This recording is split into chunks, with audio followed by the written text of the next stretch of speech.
teve, de uma forma ou de outra, participação indireta sua, Henrique, porque você inspirou o Eduardo, que é quem liderou todo esse projeto, e a gente contou para o Henrique que a gente tem um squad também só para atender o Magazine Luiza. Então, como as coisas vão se conectando, né? Então, Henrique, super obrigado por participar com a gente.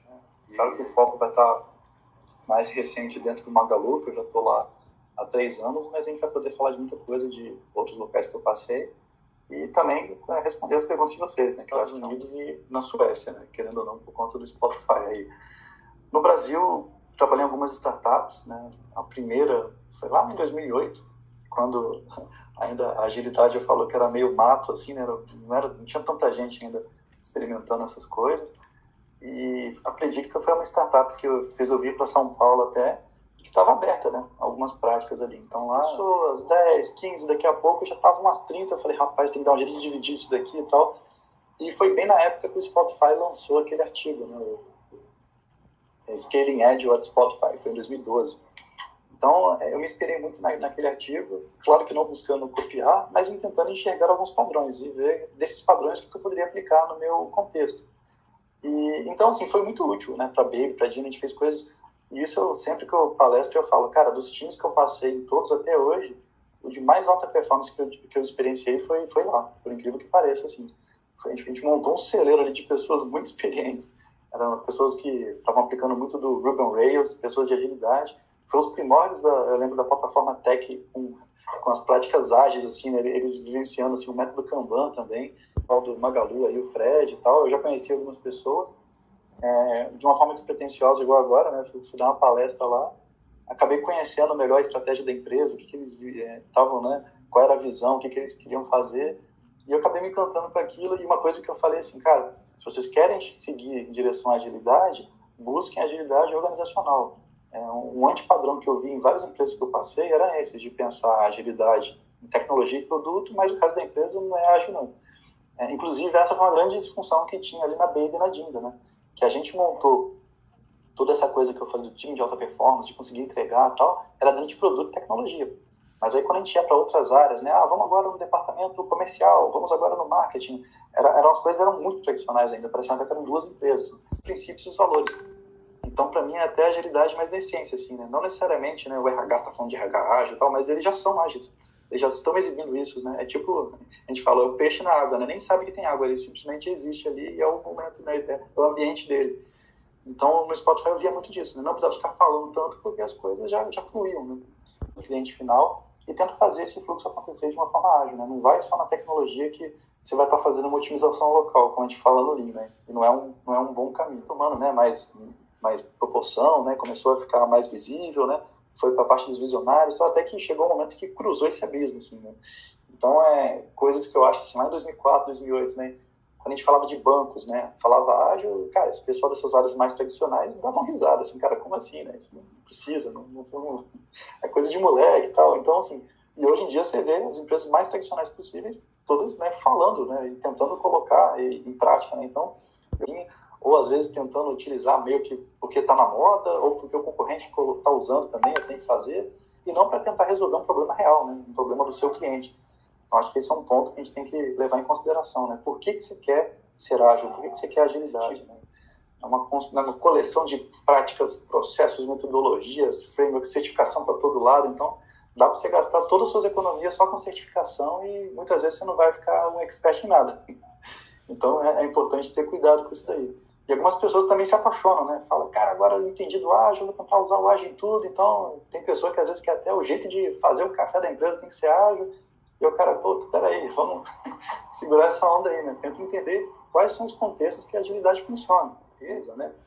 Ali, em cenários mais complexos, né, a agilidade vai ser muito boa. Agora, cenários muito simples, né? Que são mais uma repetição, uma coisa automatizada ali, cara, não gasta seu tempo com ágil, vai ser caro e você vai deixar as pessoas nervosas. Né? Então, tem que ter guilda e tal. Mas, cara, se vocês estão olhando tanto para o Spotify, a pergunta tinha que ser, para onde que o Spotify está olhando, né?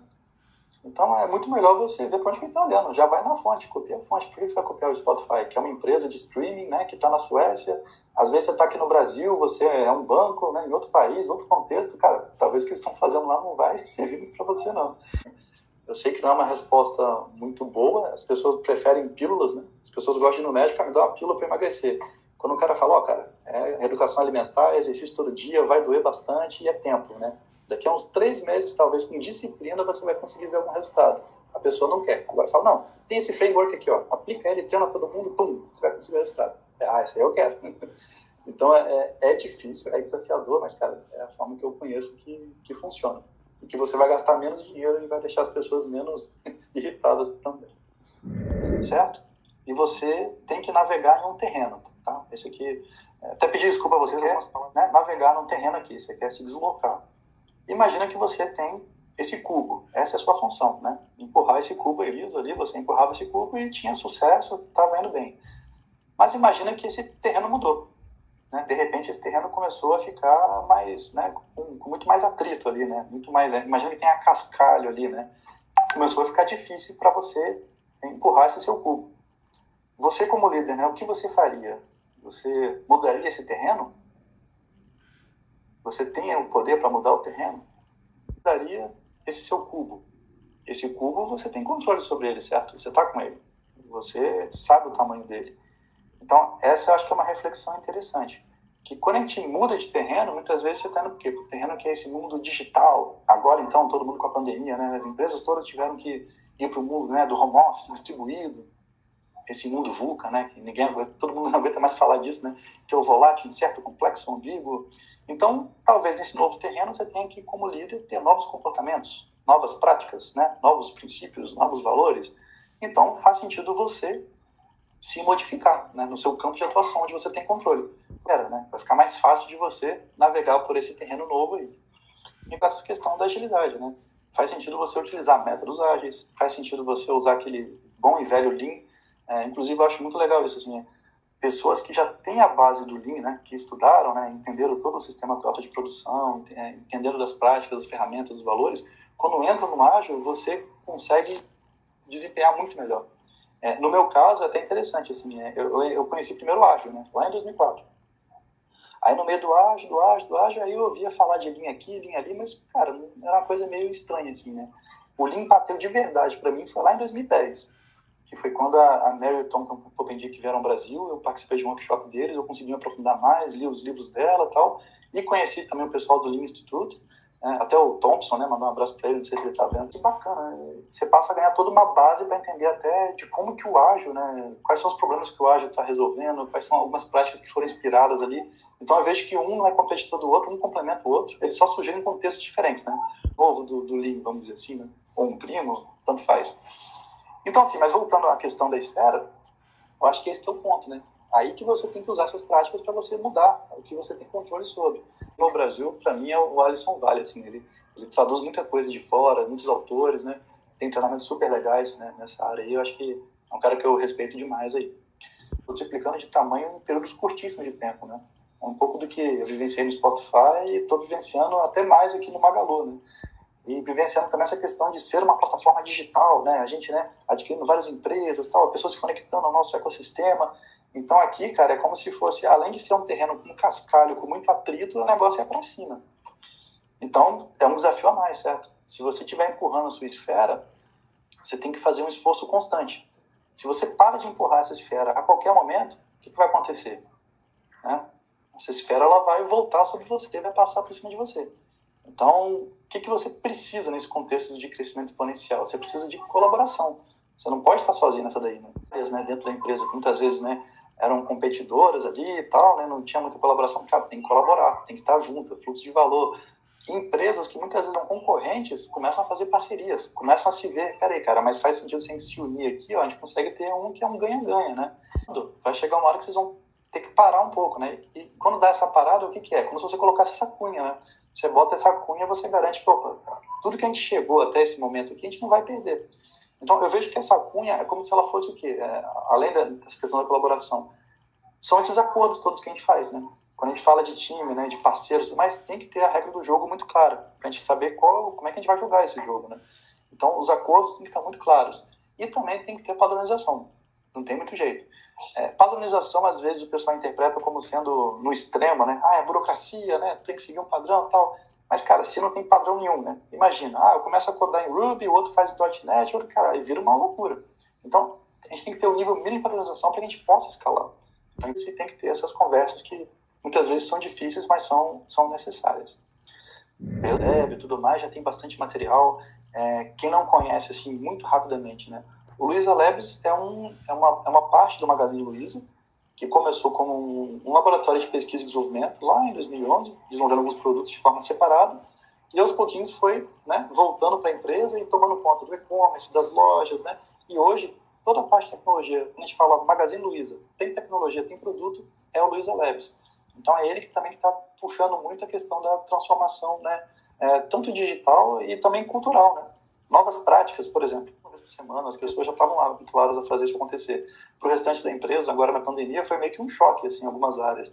Então, muito do que eles buscaram foi no Labs, né? Como que é essa forma de trabalhar, como é que isso pode acontecer? Então, o Labs hoje é algo essencial dentro desse ecossistema do Magazine Luiza, que eu encontrei, assim. O foco estava muito em Scrum Masters, né? O ágil lá era quase que um sinônimo de Scrum. Era o método mais utilizado, assim. E alguns times tinham Scrum Master, mas era uma coisa assim que eu pegava um padrão. Tinha um time e tinha um líder desse time. Esse líder desse time, as pessoas reportavam para ele, ele era uma pessoa de produto e ele era meio que um Scrum Master também. Então, o cara meio que fazia tudo, né? Então, essa pessoa ficava até sobrecarregada. Então, desde grande 18, a gente usou uma abordagem assim, a gente tinha pelo menos um Agile Coach por tribo, né? Para quem não conhece, assim, né, dentro da nomenclaturazinha do Spotify, né, o squad é o menor núcleo possível, né, com todos os perfis necessários para você atingir uma missão. E aí um conjunto de squads, né, com missões similares, eles fazem parte de uma tribo ali. Então a gente tinha pelo menos um Agile Coach para poder dar uma olhada nessa tribo, entender, né, ver o que precisava ser feito, qual era o próximo passo para você criar uma tribo, né, times de alta performance. E em outras áreas também, né, em 2018. Que aí que a gente começou a puxar mais fluxo de valor, assim, vamos tentar pegar um aqui, ó, quem está mais aberto? O pessoal do marketing está mais aberto, começamos a trabalhar com eles. O pessoal da RH é essencial, eles trabalham com princípios, com valores, né? Como se fosse uma consultoria interna, né? Não necessariamente agora a tribo tem um Agile Coach dedicado. A gente viu que a gente estava crescendo demais, potencializando demais, a gente começou a atuar, fazendo essas imersões apenas naquelas iniciativas mais prioritárias e mais complexas de acontecer, né, para a empresa. Então, a gente começou a criar serviços também. A gente criou serviços de treinamento. Então, hoje, né, o pessoal de agilidade do Magalu, a gente oferece treinamentos, né, muito parecidos aos treinos que tem no mercado, né, às vezes de 2 dias de treinamento, a gente faz em um dia, e a gente faz com a linguagem do Magalu, porque a gente está treinando muitas vezes pessoas que são de lojas, pessoas de logística, pessoas, né, do escritório mais tradicional, e a neutra, né, porque a gente não é um reporte direto dessas pessoas, então elas podem abrir vários problemas para a gente, que às vezes ela não abriria para outras pessoas. Tem as imersões, como eu citei, que são para essas iniciativas mais top priority, e os assessments, né? Então, a cada, mais ou menos ali, 3 vezes por ano, a gente faz um assessment geral, que é como se fosse uma retrospectiva que todos os squads fazem ao mesmo tempo, que a gente consegue ter uma noção, uma foto da organização, para saber aonde a gente está tendo mais dores, onde a gente tem que atuar mais, onde a gente está indo bem, como é que a gente amplifica isso. O coach tinha um painel de meta diferente. Era interessante que assim, ele acabava focando muito naquela tribo dele, só que juntos os Agile Coaches, eles não conseguiam ter um pensamento sistêmico, porque eles estavam mais interessados na tribo dele estar bem do que o todo. Então a gente modificou isso. Então a gente passou a ter, né, objetivos compartilhados e a gente começou a ter muito mais pensamento sistêmico, muito mais colaboração, muitas coisas novas surgindo. É muito com essa parte de criar ferramentas para que as pessoas consigam gerenciar melhor as demandas dela, de uma forma visual. A gente tem uma ferramenta interna lá de gestão de demandas, que é o Swift Kanban. As APIs são abertas e a gente desenvolve em cima delas. Então, são pessoas com skill de agilidade e de desenvolvimento, que estão ajudando a desenvolver ferramentas internas para que a gente possa customizar e fazer as coisas acontecerem. E as né, são as pessoas que atuam principalmente nessas iniciativas que são cross-diretoria. Às vezes, tem iniciativas muito importantes lá que passam por 7 diretorias. Então, assim, quando a gente tem uma iniciativa que está dentro de uma diretoria só, dentro de uma tribo, às vezes a coisa flui melhor. Agora, quando é muito cross, você tem que ter um conhecimento muito amplo nessa parte até de, eu não sei se vocês conhecem, né, de flight levels, né, que o Klaus Leopold, né, ele puxa muito isso. Então, são pessoas especialistas nisso, muito olhar para o fluxo e fazer a coisa acontecer. E tem uma terceira área nossa que a gente trabalha com essa parte transformacional, tanto do digital quanto do ágil, né?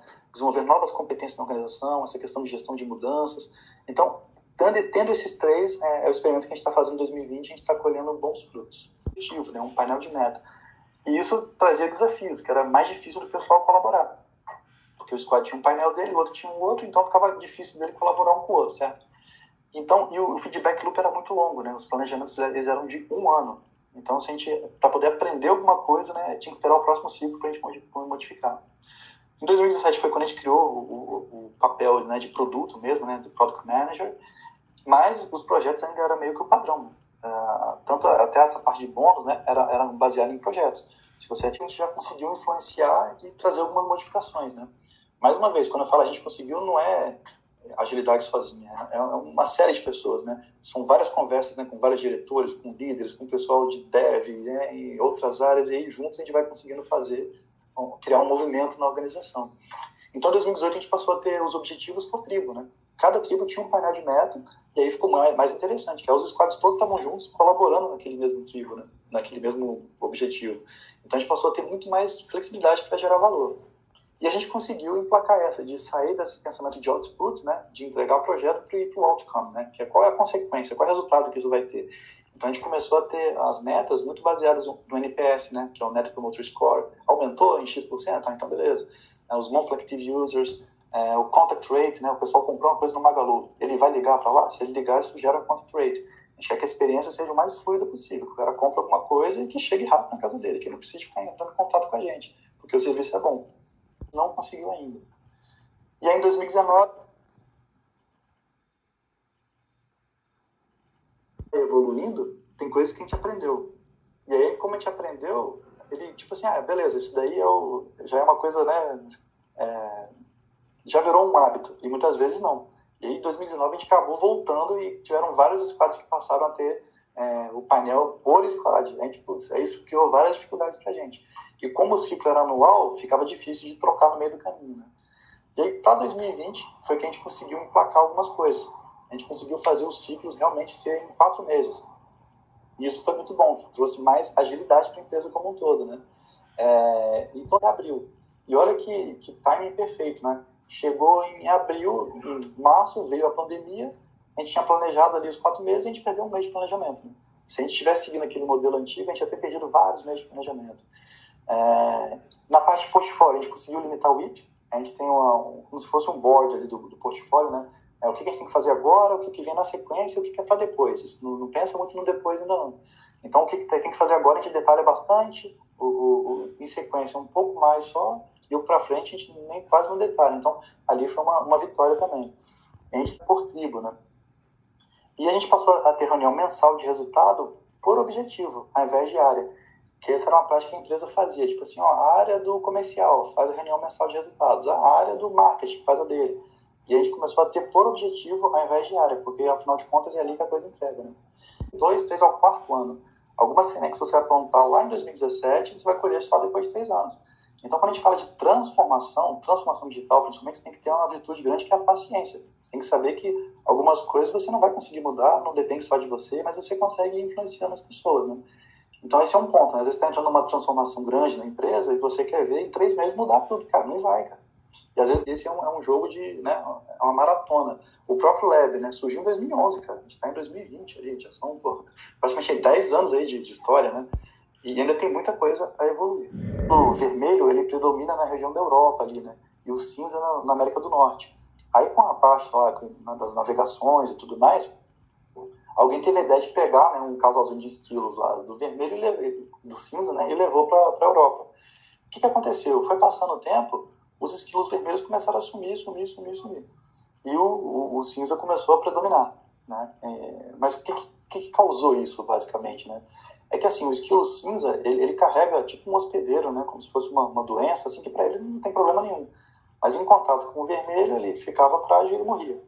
Segunda coisa é que o cinza, ele gosta de comer esqueci como é o nome daquela frutinha que o esquilo come. Ele comia mais verdinho. E já o vermelho só come quando está madura. Ou seja, o cinza chegou, comia as frutinhas verdes tudo, ele ficava com fome. E a terceira, né? O terceiro motivo é o quê? O vermelho, ele não conseguia se reproduzir se ele estava sob estresse. Ou seja, foi sumindo aos poucos. que isso tem a ver com esse processo de mudança que eu falei, né? São práticas que são mais fortes, vamos dizer assim, né? E que elas estão mais adaptadas para esse cenário de incerteza, de complexidade, de escala. Então, o que a gente tem que fazer como agente de mudança, muitas vezes é isso, assim, né? É você colocar casalzinho de esquilo cinza, né? Nas áreas ali e deixar a coisa reproduzir. Muitas vezes vai demorar um tempo, mas, cara, se você tá colocando as práticas ali de uma forma mais forte, e o pessoal tá vendo o valor, aquilo, a tendência é dele espalhar mesmo. Mas, não tinha mais, né, nenhuma receita, né? Passou para o zero. O Magalu sofreu também, né? A gente, né, imagina que 50% da nossa receita das lojas, né, fechou todas as lojas, né? Ficamos só com online. Só que esse foi um projeto que a gente pensou, cara, como é que a gente ajuda esses pequenos? A gente tinha um projeto chamado Magazine Você, em que uma pessoa, né, física, podia ter no seu CPF, podia entrar, criar uma loja do João, por exemplo, e você poderia vender as suas coisas e ganhar um percentual sobre aquilo. Então a gente teve uma ideia de pegar uma mecânica parecida e fazer isso para os varejistas, né? Imagina que você vende, sei lá, tem uma lojinha que vende alguns materiais de informática. Você poderia pegar esse seu catálogo, né? Subir esse catálogo para nossa plataforma de e-commerce e vender através de lá, né? Você expor no Brasil inteiro. Então, isso foi fantástico, com as suas portas fechadas. Algumas pessoas tiveram, né, caso que a receita recuperou, né, 30% da receita, 40% da receita, e ajudou a salvar várias pessoas de quebrar, né? Mas o que é legal desse projeto, assim, era algo que a gente tinha uma visão de fazer mais para frente, né? Talvez mais para o fim do ano, mais daqui a uns 5 meses, e ia demorar mais tempo também.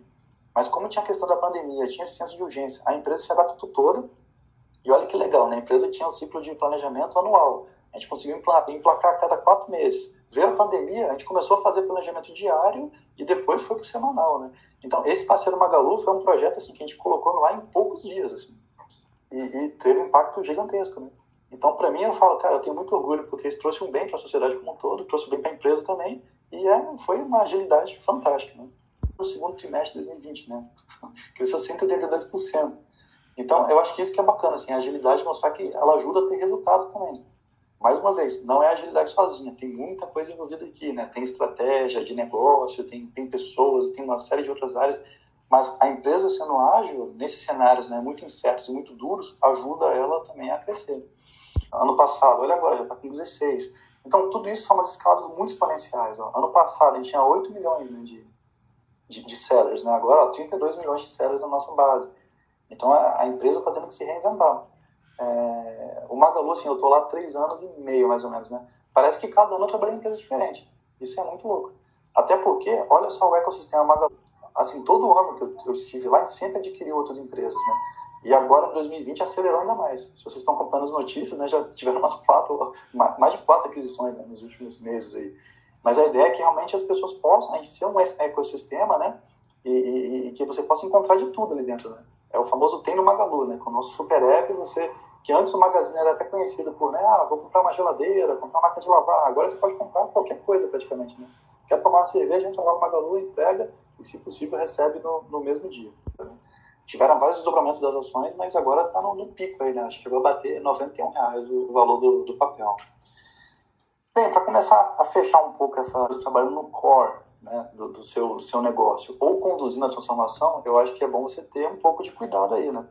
Se você realmente quer ser uma empresa ágil, uma empresa digital, né? O que é o seu core? O que é o mais estratégico? Isso faz sentido para com você. É legal chamar a consultoria para ajudar você a transformar? Sim, é uma ajuda. Mas não delegue isso para a consultoria, né? Porque eles vão estar lá um tempo com vocês e eles vão sair. Eu vejo que as transformações são legais quando a empresa faz isso, né? É muito por conta disso, né? De ter o Fred lá, que é o CEO, né? Fazendo muita força, querendo fazer com que essas coisas aconteçam e influenciando todo o restante da liderança. Que aí as pessoas seguem, né, os exemplos dessa liderança e a coisa flui. Experiência no novo papel. Então é normal, igual em 2017. Agora vai ter esse papel de produto, né? Tem um cara que é um Product Manager, tem um cara que é um Product Owner. Então, às vezes tem a pessoa fazendo aquele papel pela primeira vez na vida. Ela nunca tinha feito aquilo antes. Então a pessoa vai errar demais. Então acho que é interessante conseguir balancear isso, né? Se você está introduzindo um novo papel, traga pessoas que têm experiência nesse papel. E aí vai ter a chance para que as novas também possam aprender com as que já têm experiência. Se você bota todas novas, né, ao mesmo tempo, a chance de dar erro vai ser muito grande. Então, por exemplo, esse cara vai ser Product Manager, mas é só de manhã. De tarde ele vai ser analista de não sei o quê, e no final do dia ele vai ser... Então, assim, o cara acaba vestindo 3 camisas de time e no final das contas não consegue fazer nada com nada. Então, é importante sempre que possível, tentar deixar a pessoa mais dedicada, né, para aquele papel novo que ela vai estar experienciando ali, sabe? Né? O que é bem comum, principalmente quando a gente fala de carreira Y, né? Às vezes tem um cara que é muito bom tecnicamente ali, né, um ótimo tech lead e tal, aí fala, agora você é tech lead, mas vão ter 5 pessoas reportando para você, você tem que desenvolver essas pessoas, e o cara não gosta daquele jeito nenhum, a coisa não flui e acaba sendo ruim para ele, ruim para as pessoas. Então, assim, tenta enxergar muito bem, né, quais são as forças de cada um e faz com que essa força dela seja amplificada, né. Então, algumas pessoas vão se dar muito bem nessa trilha do management, né, de gestão, e outras vão se dar muito bem na trilha técnica. Algumas pessoas vão se dar muito bem com essa parte de produto, né, de conversar com stakeholders, né, negociação, influência e tal, e outros, cara, não, esquece, não é minha praia essa daí. Então, veja isso com cuidado. O que realmente faz o Product Manager estar aqui exatamente tudo bonitinho, tarará, tarará, tarará. Agora o Product Manager nunca vai encostar no pé aqui do cara da agilidade, que ele vai fazer exatamente isso, e o Dev vai fazer exatamente aquilo. Eu falo, cara, mas eu acho que fala justamente dessa colaboração é por isso. A todo momento, alguém de agilidade, o cara da agilidade, com o que a gente mexe? Quais são os pilares, né? A gente mexe com a parte de processo, a gente mexe com a parte de tecnologia, a gente mexe com a parte de produto, a gente mexe com a parte de pessoas. Então, a todo momento eu estou conversando com o pessoal da RH, né, de produto. Então, assim, é uma confusão.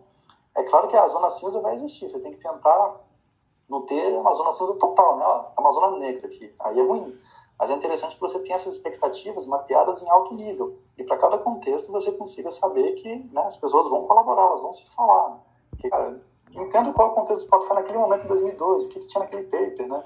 E entendo que o contexto muda, né? Então, a sua empresa está num outro contexto. E, ao mesmo tempo, cada ano a sua empresa está trocando de contexto. Exemplo do Magalu, todo ano está trocando. Então, eu não consigo nem fazer nenhum paralelo do Spotify com o Magalu, né? O Magalu, cada ano trocou tanta coisa, o Spotify 2012 era uma foto, então, cara, esquece, né? Entenda o seu contexto e tenta criar algo, né, para poder solucionar os problemas do seu contexto. Paciente, a transformação vai levar tempo. É claro que você pode aprender com outras pessoas, né, errar, né, erros diferentes, mas, cara, eu não consigo ver uma transformação ali, coisa de algumas semanas, uns pouquinhos meses, cara, são questões de anos aí. Você vai enfrentar resistência, não tem como não ter, você está mexendo, né, com comportamentos, com pessoas, com áreas, né, tem disputa de poder, tem tudo isso, e você vai ter resistência, né, você tem que saber lidar com elas. É interessante que a gente fala muito do Bruce Lee, né, que ele tem aquela frase, né, be water, my friend, né, tipo a água, né, a cachoeira, ela está fluindo, tem uma pedra. Ela não tenta quebrar a pedra para passar, ela simplesmente ela, né, dá uma voltinha e passa, né. Então, seja a água, tente, né, ver o que você, por exemplo, ali, problema, o outro vai ser promovido e aí a coisa vai fluindo, né? Você nunca vai parar de ter problema. Eu acho que é importante respeitar muito o legado, né, e as pessoas. Quando eu falo da história do Magalu, é uma empresa de 63 anos. Eu estou lá 3. Então, cara, praticamente lá eu não fiz nada. O que são 3 anos perto de 60, né? Então, tudo que a empresa fez até lá, a gente tem que respeitar demais e saber, cara, é uma empresa que conseguiu sobreviver, ter sucesso até agora. Então, é importante que essas pessoas, a gente consiga trazer mais autonomia para elas, né, com responsabilidade, mas respeitando tudo que elas fizeram.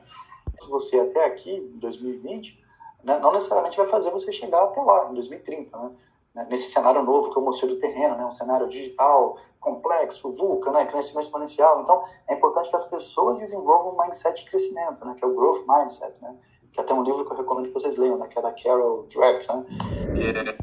É admirável a sua história, é admirável a história da Magalu e tudo que vocês estão construindo. E antes de começar as perguntas, eu não posso deixar de salientar alguns pontos da sua. E pela quantidade de perguntas próximas que você deu para a gente, sempre embasado na prática também, porque você viveu e fez, mas sempre com uma teoria. Então, eu te agradecer por isso. Eu acho que você já anotou e vai pesquisar. Acho que você fala das coisas de uma forma muito simples, né? E com essa mentalidade organizacional ao mesmo tempo. Então, sempre é um desafio, né? Porque tem muita gente falando de agilidade em produtos de TI, mas pouca gente com essa visão sistêmica e pensando nisso organizacionalmente. Então, é admirável isso, acho que é muito legal. E, ao mesmo tempo, tem a simplicidade, a humildade, né? De reconhecer que ágil não é bala de prata, né? Não se apaixona pela forma, né? E sim pelo problema. Então, isso acho que é uma coisa que a gente está trabalhando muito para fazer. O pessoal da Clecer vai lembrar, quando a gente começou, eu falava assim, não chama esse negócio de agilidade, não, chama de farinha. Porque se a hora que você coloca um monte de coisa e expectativa na cabeça das pessoas. E eu queria muito ressaltar para vocês estão fazendo um experimento. Porque na prática é isso, né? A gente vai evoluindo, experimentando, e o que importa é que é uma jornada, né? E precisa de tempo. E o importante é você evoluindo, aprendendo, porque senão você foge e rasga os os princípios da agilidade já de partida, né? Então, é bom ouvir você falando isso. A gente fazer uma frase para o pessoal da ClearSale, porque a gente também ficou muito orgulhoso, porque a pandemia bateu para a gente também de forma muito intensa. A gente tem 2.000 pessoas na empresa, a gente tem uma operação de atendimento humano e tem uma operação mais administrativa, que também estava mais acostumado. A gente teve que mandar as pessoas para casa, se adaptar rapidamente a isso, continuar entregando com o volume de pedidos no e-commerce que cresceu muito rápido, e em outros segmentos também que a gente trabalha, mas no e-commerce cresceu muito rápido, e a gente se adaptou muito rápido. E eu acho que muitas das sementes que a gente plantou desde o início dessa jornada, assim como você, me deixam muito orgulhoso, porque é a agilidade na prática, né? A gente vendo como as pessoas absorvem o conceito, que é muito mais importante muitas vezes. As pessoas, né, para fazer um negócio desse, porque é uma transformação e desafios muito diferentes, né? O portfólio não tinha nada de transformação, né? Eu só trabalhei até então, só tinha trabalhado até então para tech company, né? Yahoo já nasceu digital, né? As startups que eu passei nasceram digitais. O próprio Spotify nasceu digital. Agora, uma empresa que nasceu com loja física, né, há 63 anos, no interior do Brasil, e de repente, né, lança um e-commerce em 99 e tal, aí em 2011 faz um lab. Isso é algo diferente, assim, né? E é difícil. Vou te falar, a transformação é das coisas mais difíceis, mais desafiadoras que eu já enfrentei. Que é muito isso. E ainda mais transformação na maior empresa que eu já trabalhei. O Yahoo eu trabalhei, tinham 13.000 pessoas, eu achava aquilo, nossa, que coisa grande. Aí eu cheguei aqui, 35.000 pessoas, eu falei, nossa senhora, é muito maior, né? Então, seja lá o que você faz, fica muito dissolvido, assim. Então, mas o que me chama a atenção nessas transformações, em ambos casos, assim, é muita cabeça do CEO. Eu vou muito nisso. Aí, o Spotify lá, o Daniel Ek, né, que é o CEO até hoje, ele acredita piamente nas práticas ágeis e tal, mas, tipo assim, isso pra ele já é algo, já é normal, assim, né?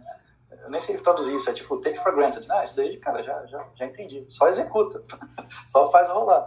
Então, lá no Spotify era muito a gente fazendo acontecer, a discussão era em outro nível. Puta, como é que a gente faz isso, como é que a gente faz aquilo? Mas, cara, já tava lá e a empresa tinha muita questão dos princípios e dos valores muito claros, né, que faziam tudo aquilo funcionar. Às vezes, lá no Spotify é interessante. A maior resistência que a gente tinha, muitas vezes, era com as pessoas novas, que, tipo assim, o cara, né, um sueco, foi pra faculdade e caiu no Spotify. Então, ele nem tinha noção do porquê que a gente tinha aquelas práticas. Ele não sabia qual problema aquilo estava resolvendo. E eu até brinco, né? Que eu falo, esse cara nunca passou pelo vale escuro da solidão, onde acontece o ranger de dentes, né? Ele não sabe o que é ficar de madrugada lá com deploy, comendo pizza e tal, enfim. Então, o pessoal chegava questionando várias coisas, a gente tentando explicar, cara, que loucura. Enquanto que em empresas de transformação, muitas vezes você tenta explicar essas práticas para alta liderança, na verdade, né? Para tentar mostrar, e os devs doidos, cara, vamos lá, cara, como é que a gente faz o continuous deploy? Então essa é uma diferença que eu enxergava muito claramente. Mas o legal do Magalu é isso, assim, né? Que você vê que é uma empresa que, tendo o Fred como CEO, ele quer fazer essas coisas acontecer. Ele acredita, né? Você vê nos talks dele, ele quer que o Magalu seja, né, uma plataforma digital, né, uma tech company, vamos fazer isso acontecer. Então, mas aí você tem que entender que, cara, é um contexto diferenciado. Fluxo de valor, quem é o seu cliente, né? O que eu faço com esse fluxo ter o menos de fricção possível, né? Como é que eu faço para as pessoas serem mais multidisciplinares ali dentro e tal? Enfim, eu acho que é por aí o caminho. Não sei se eu respondi a sua pergunta. Qual é a dica que você daria para a gente para continuar inovando e inovando, às vezes, até fora do que era esperado, assim, muitas vezes, né? Assim, é uma inovação que não é uma inovação ali incremental, às vezes ela é disruptiva em alguma maneira, então isso é muito admirável, né? Você vê a capacidade da empresa de inovar e se reinventar o tempo todo. Como são criando laboratórios à parte, vocês o apoio do CEO mesmo? Foram plantadas lá na década de 90, com a Luiz Helena, né? Que ela foi CEO na época, e ela entrou já pensando muito assim, a organização é um ser vivo, né? É uma coisa orgânica, é uma coisa que respira, é uma coisa, né, feita de pessoas. E as pessoas têm que ter a liberdade acompanhada.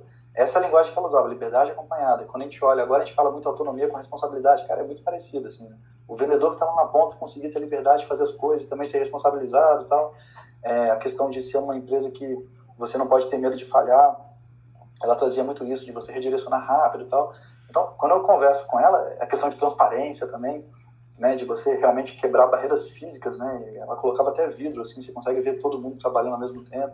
Então, esses pequenos detalhes que ela foi trazendo para a empresa lá na década de 90, para mim, antes do Manifesto Acho, né, que foi de 2001, isso daí são sementes que ela plantou ali muito fortes que quando a gente vem com o discurso do ágil, encaixa muito fácil ali, né? O virtual foi em 93, se eu não me engano, né? Que era uma coisa, né? E essa questão que você comentou também de criar labs e tal, é uma estratégia, né? Eu falo que ela é até uma estratégia da Ilha de Galápagos, né? Que às vezes você tem uma empresa que ela está com processos muito tradicionais e vai ser muito difícil de você mudar aquilo lá tudo, talvez seja melhor você separar e falar, cara, vamos começar do zero aqui, né? Vamos criar os nossos processos, vamos fazer só pesquisa, só desenvolvimento, mas o ponto é, esse também não sobrevive por muito tempo, né? Em algum momento você tem que pegar aquela ilha que ficou separada, ela tem que criar um corpo e você tem que voltar, né, para o continente, vamos dizer assim.